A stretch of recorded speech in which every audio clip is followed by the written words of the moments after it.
Well, hello good people. Part 6 of Fixing Fred. I'm not really meant to be here. I was meant to be instructing today, but we've had a weekend of glorious summer weather.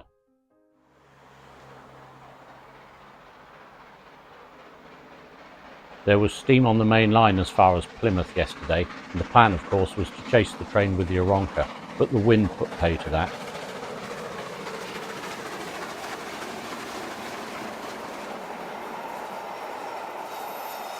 There was also a flying at Bodmin, and of course after filming I would have stopped by for lunch.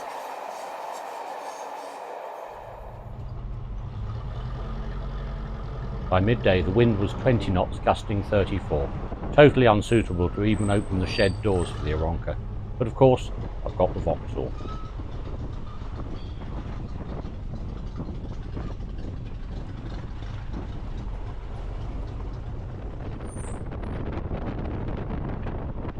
This is Aeroplane. The first bridge is over the Great Western Main Line. The second bridge is a medieval bridge across the River Foy. A few years ago the local authority put in these stop blocks with a 7-foot gap. Easy in the Vauxhall, I can head through in top gear as long as I back the spark off a bit, but many a tourist has lost the side off their motorhome.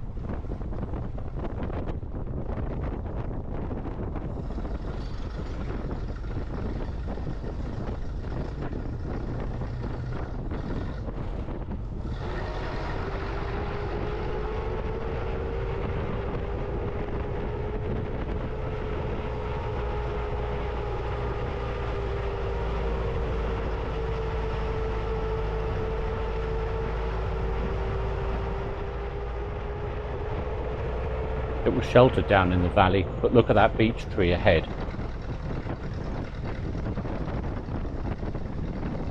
Of course it was far too windy for anyone to fly into Bodmin, but that didn't matter. There was quite a nice crowd of people for lunch. Some friends turned up with their daughters, so we did a couple of laps of the field. It was amusing to watch the Union Jack on the bonnet. The wind was so strong it was acting like a burgee on a dinghy.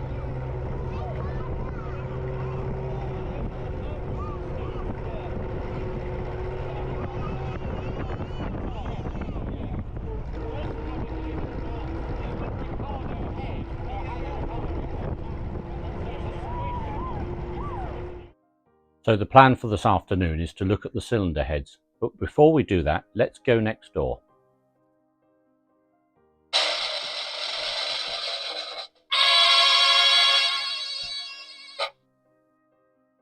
Well, I think you'll agree that looks 100 times better. I actually scraped quite a lot of the paint off using a Stanley knife blade, just sort of picking away because it hadn't been etched on and it was coming away quite easily. And once I'd taken the pistons off, I put the barrels back on with rags down them over the conrods to stop stuff going in, blocked up the pushrod holes as well, and used the Henry Hoover quite a lot. So it's had etch primer, grey primer, and a squirt of silver. I didn't do the bottom of the sump because it's quite rough and the paint was very well mechanically stuck on, so that's just had primer and silver on it again. The barrels were honed, and then I painted them, and then they went in the oven for a bit. My wife was out.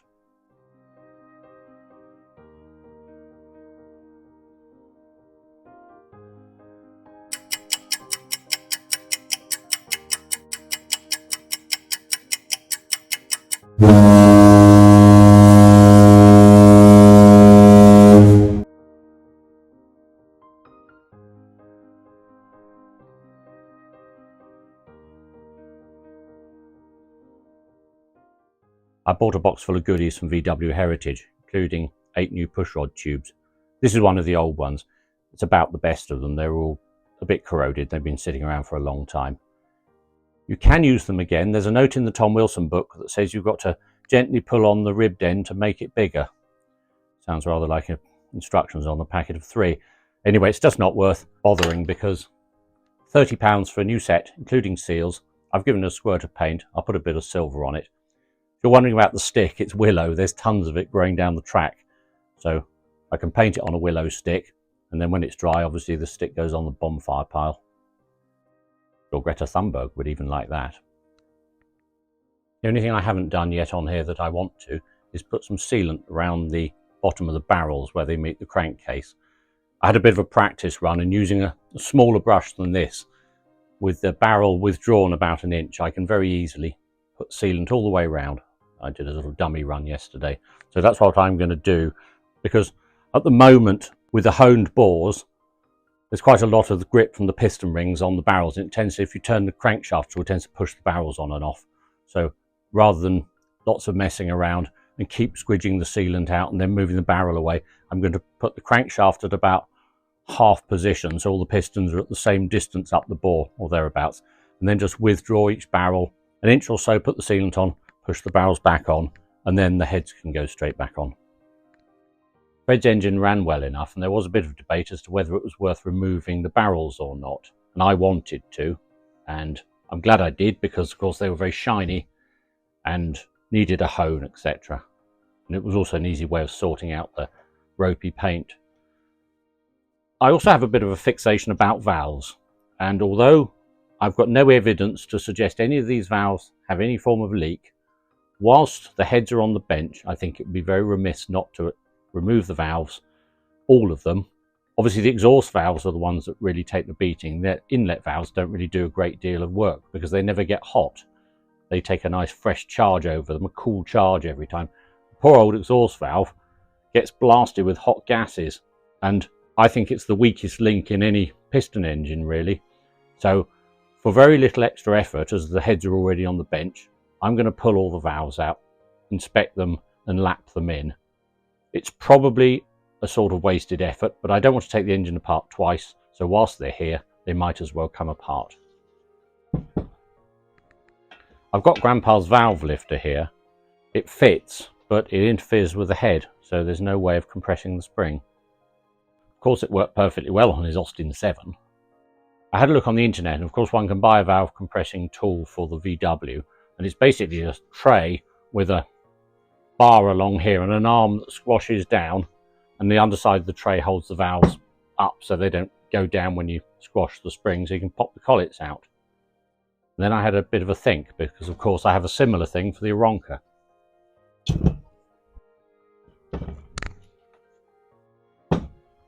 This is an Aeroplane head. In fact, it's a single ignition head. It's not in brilliant condition, but it would do for a vintage special or something. And this is a remarkably glorious ropey barrel that a friend gave me. Again, not good for an aeroplane, but I never throw anything away because it can maybe be plated and repaired. Now, normally, I keep my barrels and heads mated. There we go. And to remove the valves, I made this. Made it years ago. And this goes through the pushrod hole. That sits on the top of the valve. And I put a wooden block up inside, usually in the vise, compress the spring and pop the collets out.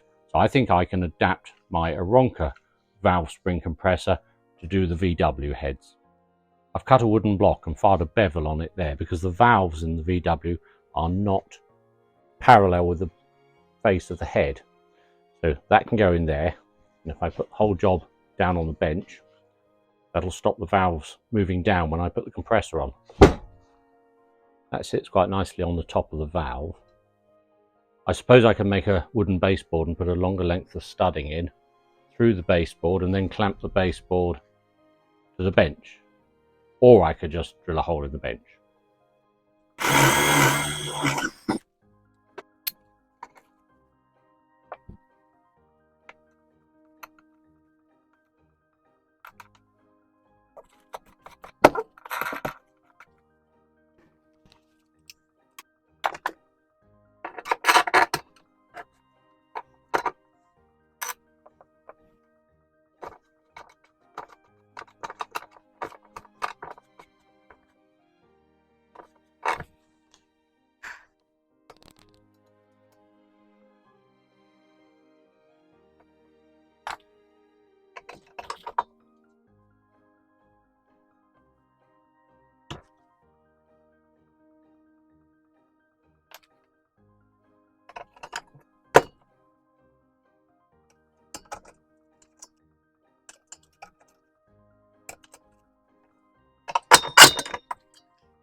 There we go.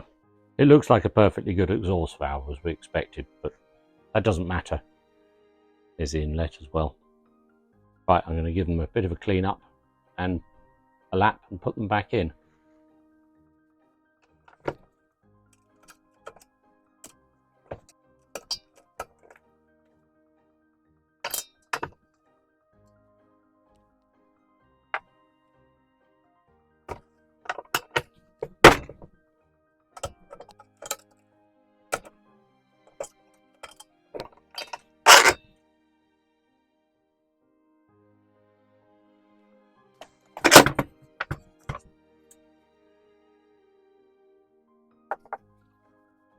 The valve seats look okay, but I'm going to go and find my Mr. Magoo glasses from Asda, which are far too powerful. I can't even walk whilst wearing them. Sort of a bit of a danger in the workshop, but I can see everything. With all the valves out, and I'm being careful not to muddle things up, these are actually the valves from this cylinder here. The others, I'll just put them over there, because that's their collets and keepers and everything. This exhaust valve, the seat is ever so slightly burnt. I don't think it's actually burnt as in damaged in any way, but this one is really lovely and shiny, good contact area, and this one isn't. It's interesting, this seat, just the edge of the seat, is slightly rusty too, so that suggests that valve was probably open for a long time. Anyway, I'm rather pleased. There is certainly enough reason just to lap these in again.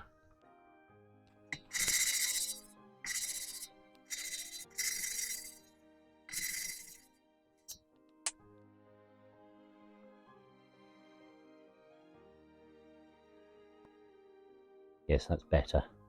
I'm happy with that now. I know it was only a quick grind, but that's certainly a much cleaner seat than it was before. I wonder if it'd been running with a tight valve clearance, just not seating quite properly.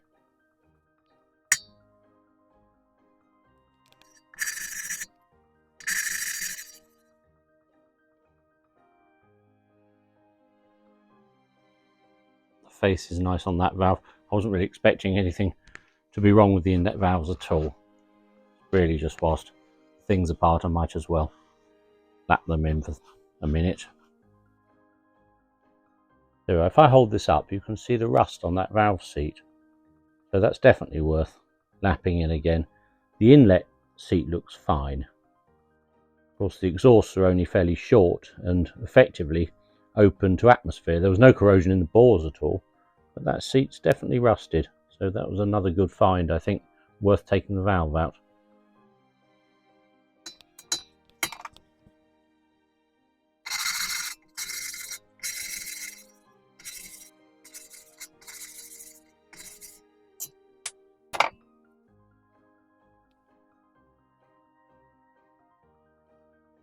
There we are. That's got a nice face on the valve. Let's have a look at the seat.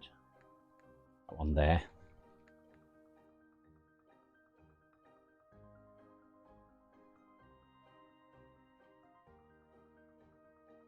There we are. That rusted patch is gone now, and the valve is going to sit properly in the seat.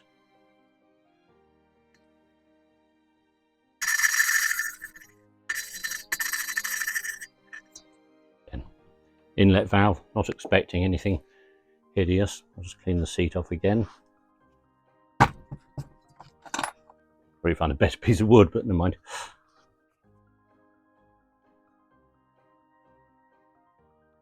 No, that's fine. Good, well that's that head done.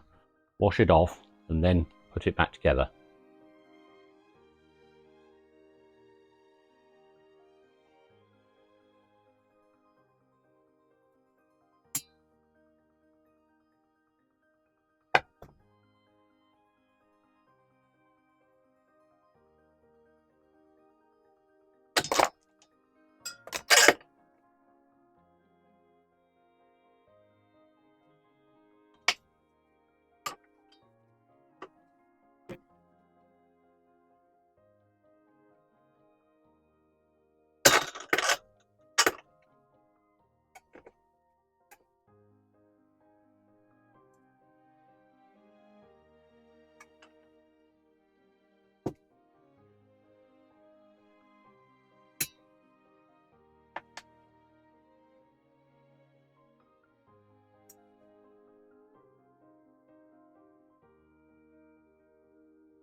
I think this head was generally better than the other one, although I did use coarse and then fine carborundum on both exhaust valve seats. There was just a little bit of pitching. It's all gone though, and the inlet valves, well, I just ground them in because it's all apart. Why wouldn't I?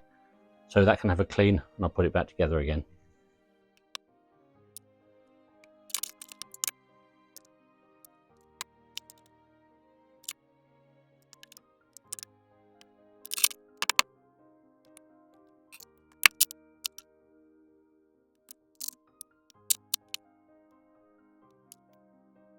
That's both heads done.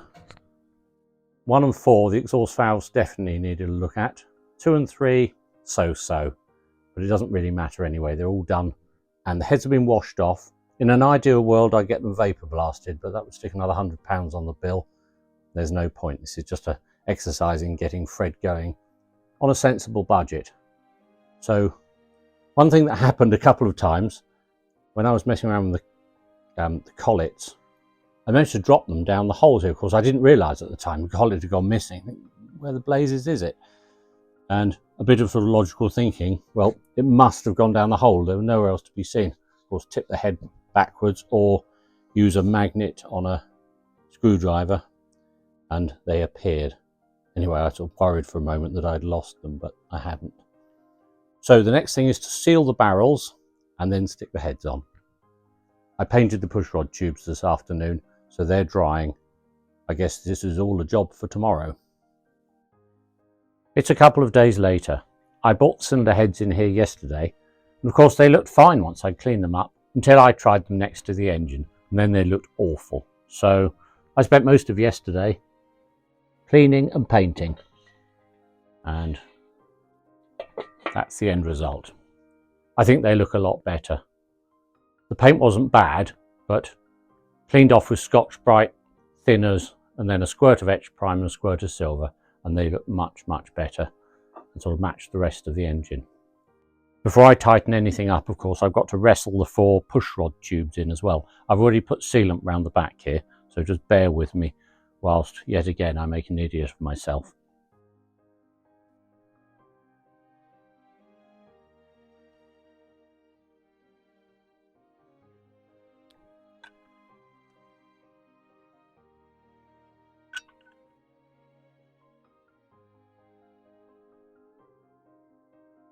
They all appear to be in the right place, but there's about a 3/8 of an inch, or certainly a 1/4 of an inch, to close up before the tubes are properly compressed into the case. So I'm just making sure everything is properly aligned. It's a little different to the Aeroplane engine, where the tubes are on springs. And because I was sort of thinking about doing this on a bit of a budget, I didn't buy the expensive 2-piece pushrod tubes, which in some ways I wish I had, and on the other hand, one can keep just throwing money at the job until it's done. Due to uselessness on my part, I managed to tighten these down without turning the camera on. Anyway, just following the book and holding the socket wrench quite close to the head because I don't want to over torque anything. It was a case of going down 1, 2, 3, 4, 5, 6, 7, 8. And I could do 1, 2, 3, 4 again, because these tubes are still compressing. They're going to take some time to come down. But whilst they're slowly settling in, I'm going to turn the engine around and put the other head on.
That's the second head on and just hand tightened. It's amazing how these bottom nuts just keep pulling up. I'll keep going like this for a little longer. I think I might just let it settle for a bit and then have another go. It's probably time just to go and make a cup of tea. Well, most of a mug of tea later. And it's time to carry on. My new torque wrench has got Olivia Newton-John meters on one side and foot-pounds on the other. And the Wilson book says to set this to 15 for the first time. Well, it's got a 14.8 line. So I'm going to line the 0 up the 14.8, do up the locking screw. Try that. In fact, I'm just going to pull all these up a little bit. It's not even clicking at the moment. There we are. Let's just begin to click. So there we are. That's clicking now.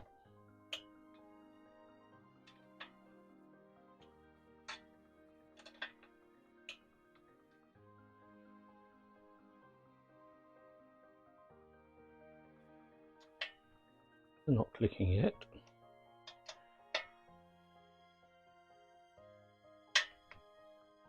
Oh, that one is. Let's just try. No, still not. There's a second pattern for tightening these above 15 foot-pounds. So I'm just going to look at the book.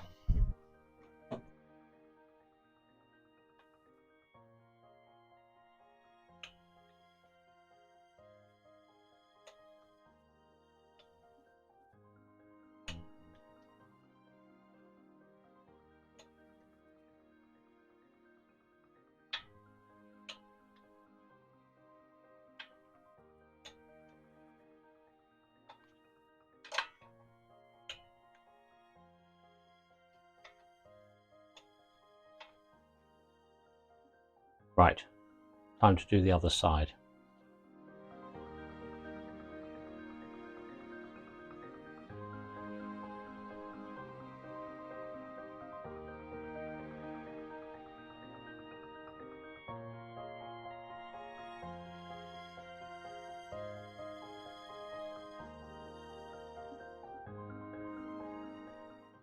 Everything is tightened up now to 22 foot-pounds as set on the torque wrench.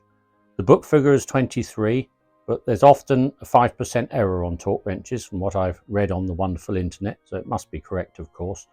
And most of the problems with the engines come from people over-tightening them and pulling the studs out the cases. So I see no point in going over the figure. The smaller studs are 18 foot-pounds anyway. They're all nice and equal. I can see the sealant squidging out around the back of the cylinders here. I'm happy with all of that, so I think the next thing to do is put the push rods and rockers on.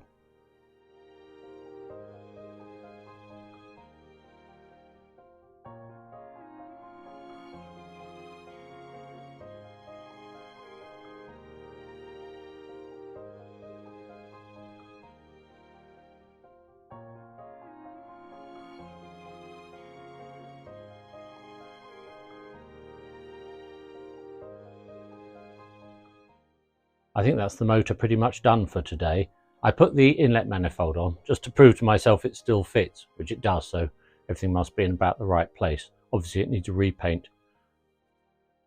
Fred came with some chrome covers as well. They're a little bit rusty here, although I'm sure they would clean up. I'm just not quite sure I fancy chrome covers. Anyway, I took the other covers, soaked them in thinners for a while, and then very carefully cleaned them off, and I've painted them satin black. I think they look much better, and I think I'll probably paint the manifold that colour as well. Anyway, let me know what you think in the comments.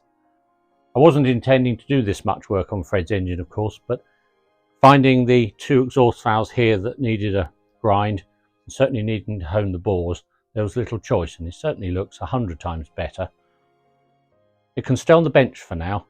When I put the Peacock magneto gear back on, then it has to have the back plate, which means it won't sit on the bench nicely. So it can stay here until the fuselage is back on its landing gear. I've been working on the landing gear. That's next. Thank you for watching. See you next time.